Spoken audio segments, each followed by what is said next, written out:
It was just another bitter winter morning in the quiet town of Brookhaven.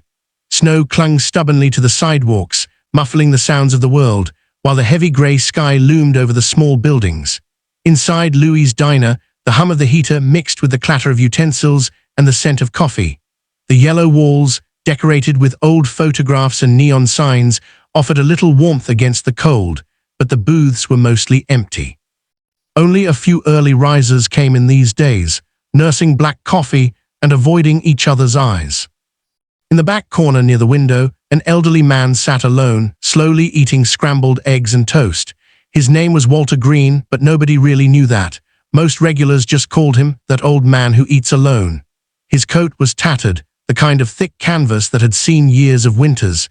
His face was worn, deeply lined, and his hands trembled slightly as he lifted the fork.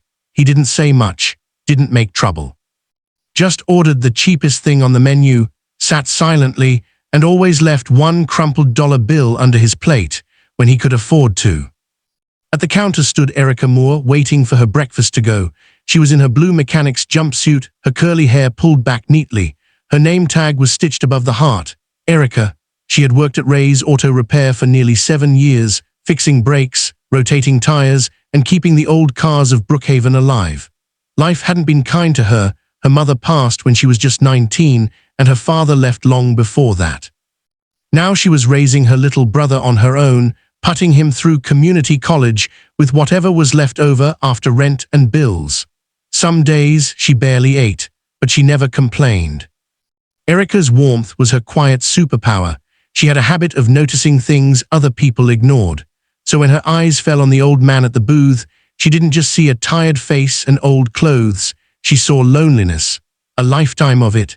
Something about him that morning felt heavier, as if the weight of the world had finally become too much for him to carry. When the waitress, Caitlin, tallied Walter's bill and started to walk toward his booth, Erica spoke up. "I'll pay for him," she said calmly. Caitlin blinked. "Wait for Mr. Green."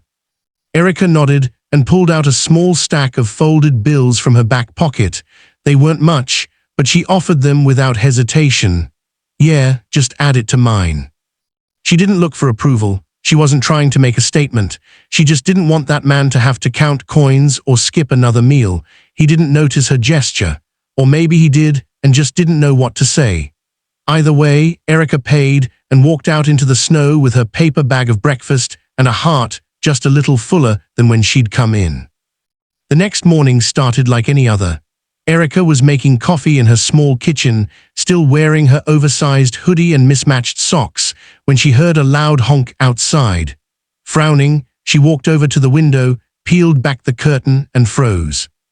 A brand new black pickup truck was parked directly in front of her apartment building, polished, clean, and clearly expensive.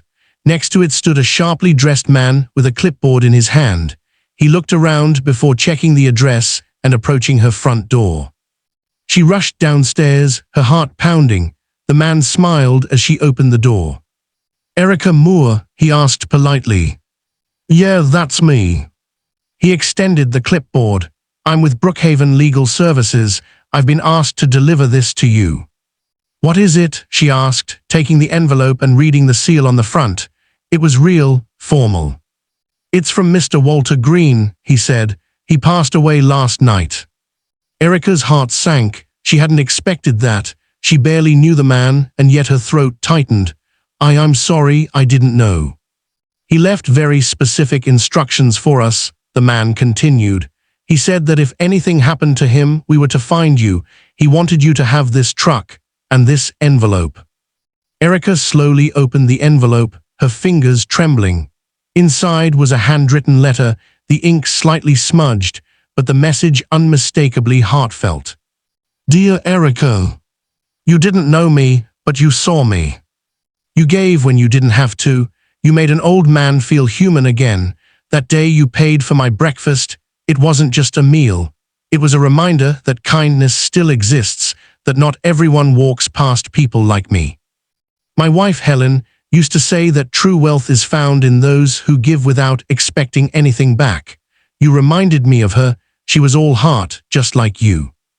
I've lived a long life, made some money long ago, but I gave most of it up after Helen passed. I chose a quiet life, but yesterday I realized I didn't want to leave this world without passing something on. The truck is yours. There's also a trust set up in your name. It's not millions, but it should make life easier. Use it how you wish. No conditions, just a thank you for seeing me. With deepest gratitude. Walter Green. Erica stood in silence, the paper shaking in her hands, her eyes clouded with tears. She had helped a man not because she thought he could repay her, but because it was right. And now here she stood, being handed a gift she never asked for but would never forget. Word spread quickly through Brookhaven. The quiet mechanic who paid for an old man's meal had unknowingly touched a life in a way that would ripple through the town. More people began looking at each other differently. A new sense of community quietly bloomed. People started offering help more freely, paying for strangers at the diner, shoveling their neighbors' driveways, giving a little more time, a little more love. Erica didn't quit her job. She still fixed cars, still wore that same old jumpsuit, still stopped for coffee at Louis'. But something in her had shifted. The old truck she used to drive was donated to a local shelter. The new one she received from Walter gleamed with the quiet dignity of a gift earned not through wealth, but through compassion. People stopped seeing Erica as just a mechanic. They saw her as the woman who reminded the town that kindness still mattered, that sometimes the smallest acts leave the deepest impressions, that even when the world seems cold and distant, a single moment of grace can thaw years of sorrow. And so, in a quiet town, on a snowy morning, a simple act of kindness sparked a legacy, a reminder that in this life, we may never know the battles someone is fighting, but we always have the power to make a difference. And sometimes, when we least expect it, the kindness we give comes back in ways we never imagined.